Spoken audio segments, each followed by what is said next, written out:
Hello everyone. कल मैंने आपको RH विटेकर 5 किंगडम क्लासिफिकेशन के बारे में बताया था, जिसमें मैंने बताया था 5 किंगडम होते हैं: Monera, protista, Plantae, fungi, Animalia. इस तरह से 5 किंगडम होते हैं मैंने बताया था। ठीक है, Monera, protista, Plantae, fungi, Animalia. इसके बाद जो हम लोग का मेन टॉपिक है वो है एनिमल किंगडम का क्लासिफिकेशन। ठीक है, मतलब ये एनिमेलिया जो मैं लिखा हूँ 5 किंगडम क्लासिफिकेशन में, जो एनिमेलिया वाला जो किंगडम है, ठीक है, जो एनिमेलिया वाला किंगडम है उसकी बात कर रहा हूँ मैं। तो इस हिसाब से क्या होता है, सबसे पहला है एनिमेलिया किंगडम में। एनिमेलिया किंगडम का ये जो है फाइलम है बहुत सारे। तो ये जो फाइलम है इनके बारे में आज हम लोग डिटेल से जानेंगे। ठीक है, टोटल 10 फाइलम होते हैं। ये देखो 10 के मैंने नाम लिख दिए हैं। सबसे पहले होता है प्रोटोजोआ, देखते रहेंगे। प्रोटोजोआ, पोरीफेरा, सिलेंट्रेटा, सिलेंट्रेटा का दूसरा नाम निडेरिया, फिर है प्लेटिहेलमिन्थिस, फिर निमेटोडा, फिर एनिलिडा, फिर मोलस्का, फिर एकाइनोडर्मेटा, फिर कॉर्डेटा। ठीक है, तो इस तरह से 10 फाइलम के बारे में हल्की हल्की झलक हम लोग पढ़ेंगे। ठीक है, तो अपन शुरू करते हैं। सबसे पहले है प्रोटोजोआ। प्रोटोजोआ मतलब प्रिमिटिव ऑर्गेनिज्म, जो सबसे पहले आए, जो सबसे पुराने बोलना चाहिए जीव थे, जो एनिमल किंगडम के सबसे पहले जीवित ऑर्गेनिज्म थे, उनको अपन बोलते हैं प्रोटोजोआ। प्रोटो मतलब प्रिमिटिव, पुराने, जोआ मतलब एनिमल। तो जो सबसे छोटे एनिमल थे, जो सबसे पुराने एनिमल थे, उनको अपन प्रोटोजोआ वाली कैटेगरी में रखते हैं। फिर अपन आते हैं Porifera. Second thing is Porifera. Porifera में क्या होता है, जितने भी पोर्स लाइक ऑर्गेनिजम्स हैं, जैसे कि pores in body like sponges. तो जो स्पंज होते हैं, स्पंज क्या है, एक लिविंग ऑर्गेनिज्म है। इसमें बहुत सारे पोर्स होते हैं, इनमें बहुत सारी कैविटीज होती हैं, जिसके द्वारा ये गैसियस एक्सचेंज करते हैं, अपना खाना पीना खाते हैं। ठीक है, तो इसमें क्या होता है, पोरीफेरा, पोर्स लाइक ऑर्गेनिज्म, जिनकी बॉडी में बहुत सारे छेद होते हैं। ठीक है, फिर आता है सिलेंट्रेटा। सिलेंट्रेटा की खास बात बता दूं, इसमें रहती है सिलेंटेरॉन नाम की कैविटी। कौन सी कैविटी, सिलेंटेरॉन। सिलेंटेरॉन एक प्रकार की एलिमेंट्री कैनॉल है, जो इस संघ के मतलब इस बोलना चाहिए फाइलम के अंदर, इस फाइलम के अंदर जो सिलेंटेरॉन नाम की कैविटी है, उसके कारण ही इसका नाम सिलेंट्रेटा पड़ा है, क्योंकि इनकी जो कैविटी होती है वो सिलेंटेरॉन नाम की कैविटी होती है। दूसरा एक बहुत इंपॉर्टेंट, इसका एक और नाम भी है जिसको बोलते हैं निडेरिया। ठीक है, निडेरिया इसलिए बोला गया है क्योंकि इसके अंदर जो एनिमल्स होते हैं उसमें स्टिंगिंग सेल पाई जाती हैं। स्टिंगिंग मतलब वो डंक मार सकते हैं। ठीक है, कुछ एनिमल ऐसे हैं इसके अंदर जो कि क्या करते हैं, निडेरिया मतलब होता है निडल टाइप का कुछ इसके अंदर रहता है, जो कि इसलिए इसका नाम पड़ा निडेरिया। ठीक है, नीडोब्लास्ट, दैट इज इंपॉर्टेंट। ये देखो मेरे को याद आ रहा है कुछ, इसमें अपन बोल सकते हैं इसको नीडोब्लास्ट।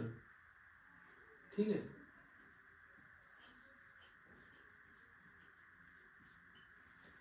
नीडोब्लास्ट नाम की स्टिंगिंग सेल मतलब दंश कोशिकाएं, जिसको अपन बोल सकते हैं, जिससे ये हमला करते हैं किसी के ऊपर, इसलिए इसको नीडोब्लास्ट नाम, जो इसकी सेल्स का जो नाम है वो है नीडोब्लास्ट स्टिंगिंग सेल, जिसके कारण इसका नाम निडेरिया पड़ा। मतलब इस फाइलम का नाम निडेरिया क्यों पड़ा, क्योंकि इसके अंदर नीडोब्लास्ट स्टिंगिंग सेल पाई जाती है। ठीक है, फिर अपन जो चौथा नंबर है दैट इज नोन एज प्लेटीहेलमिन्थिस। ठीक है, प्लेटीहेलमिन्थिस के बारे में ये जानो कि जितने भी फ्लैट वर्म है, फ्लैट फ्लैट मतलब समझ गए, ऐसे फ्लैट वर्म होते हैं बहुत सारे, ऐसे ऐसे करके फ्लैट वर्म। ठीक है, तो इस तरह से इनकी पूरी बॉडी रहती है, तो इसको बोलते हैं वो क्या बोलते हैं, प्लेटीहेलमिन्थिस। प्लेटीहेलमिन्थिस फ्लैट वर्म। ठीक है, जितने भी ऐसे कृमि जिनकी बॉडी फ्लैट है तो उसको बोलते हैं प्लेटीहेलमिन्थिस। ठीक है, फिर आता है निमेटोडा। निमेटोडा मतलब जैसे मान लेते हैं धागा है, तो धागा क्या होता है, सिलिंड्रिकल होता है। देखो ये भी जैसे सिलिंड्रिकल है, सिलेंडर टाइप का दिख रहा है, तो सिलिंड्रिकल बॉडी जो रहती है, थ्रेड लाइक बॉडी या थ्रेड लाइक वर्म जो रहता है, वो इस फाइलम में आते हैं। ठीक है, जिसको अपन बोलते हैं निमेटोडा। देन आते हैं निमेटोडा के बाद एनिलिडा। एनिलिडा मतलब annular ring like organism. Annular ring, annular ring कैसे होता है, ये देखो इस तरह से, अगर कोई ऑर्गेनिज्म इस तरह से बहुत सारे रिंग से मिलकर के ऐसा कोई ऑर्गेनिज्म बना होगा। ठीक है, एन्युलर रिंग लाइक। जैसे इसमें बहुत इंपॉर्टेंट जो एग्जांपल आता है वो है अर्थवर्म। जो केचुआ हम लोग बोलते हैं ना, केचुआ सुना होगा आपने, जो केचुआ होता है जिसको हम लोग क्या बोलते हैं, अर्थवर्म, फेरिटिमा फोस्तुमा इसका बायोलॉजिकल नेम होता है। ठीक है, तो निमेटोडा जो है, सॉरी एनिलिडा जो है एनुलर रिंग लाइक वर्म होता है, और इसके अंदर ये जो केचुआ है ये आता है। जो केचुआ है एनुलर रिंग लाइक इसकी बॉडी रहती है, पूरे बहुत सारे छल्ले आपस में से जुड़े हुए ऐसी टाइप की इसकी बॉडी होती है, तो इसको बोलते हैं एनिलिडा। फिर आता है आर्थ्रोपोडा। अच्छा, एनिलिडा के बाद दो संघ बनते हैं, मतलब ये जो छठवां नंबर का एनिलिडा है इसी संघ से ये भी बने हैं, इसी संघ से ये भी बने हैं। इस चीज को याद रखना है। मैंने क्या बोला कि जो एनिलिडा है इसके बाद दो ब्रांचेस हो गई। एनिलिडा के बाद दो ब्रांचेस हो गई, पहली ब्रांच बनी आर्थ्रोपोडा और दूसरी ब्रांच बनी मोलस्का। ठीक है, तो जो आर्थ्रोपोडा है उसका मतलब होता है आर्थ्रो मतलब joint legs and pair appendages. Joint legs मतलब यहाँ पर जैसे ज्वाइंट है, यहाँ पर जैसे ज्वाइंट है, तो ज्वाइंट लेग्स मतलब इनके जो पैर हैं, जितने भी प्रकार के आप इंसेक्ट जानते हो ना वो सब आर्थ्रोपोडा में आएंगे। ठीक है, उनके पैर जोड़ युक्त और जोड़ी युक्त मतलब दो भी होते हैं, अगल बगल ये दो हाथ हो गए, और जोड़ युक्त मतलब इनमें जोड़ भी रहेगा, ज्वाइंट भी रहेगा। तो ज्वाइंट के साथ साथ यहाँ पर ज्वाइंट के साथ साथ पेयर्ड भी रहेगा, पेयर्ड मतलब दो रहेंगे। ठीक है, तो इस तरह से इसको अपन बोलते हैं jointed legs and paired appendages.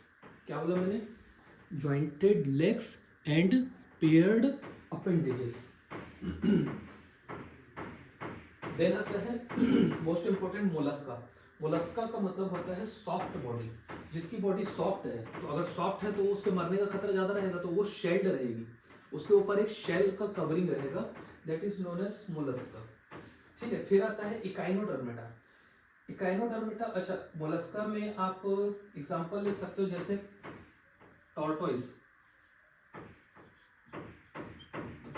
Tortoise की बॉडी बहुत सॉफ्ट रहती है, लेकिन वो एक शेल के अंदर बंद रहती है, जिसके कारण वो जल्दी नहीं मरता, तो उसको मोलस्का, मोलस्का मतलब सॉफ्ट बॉडी वाले जो ऑर्गेनिज्म है वो सब मोलस्का में आएंगे।